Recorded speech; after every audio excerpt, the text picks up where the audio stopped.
Do you have an idea how much it costs to have your spare studio unit situated in Manila renovated? If you'd like to know, then please keep on watching. So, story time. Our unit was turned over last August of 2021 and it was completely bare. When it was turned over, there were no electricity, water, plumbing, etc. Like totally nothing. Just complete cement. You can see the kitchen sink, but you can do nothing with it. So to be able to move in, of course, you have to have your unit renovated by licensed engineers or contractors. So we found one online and we had scheduled a meeting with him where he did his estimates and all his mathematical stuff. Now, without further ado, let's move on with the pricing.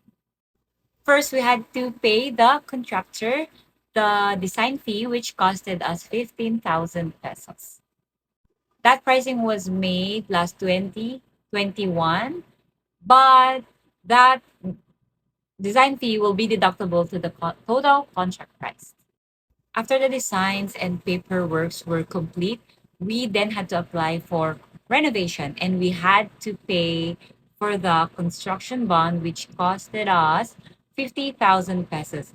But if there were no damages found at the end of the renovation, it will then be refunded to you, which will, take a little bit of time.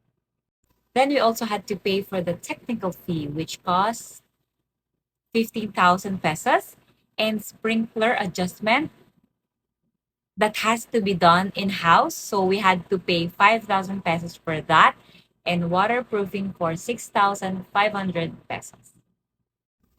The overall payment for the contractor was around 340,000 pesos, but this will vary according to the client's preference and choice of materials to be used, and of course, the labor.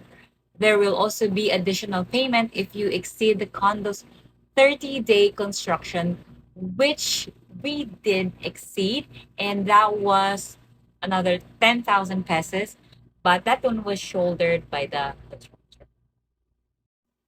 Follow for part 2.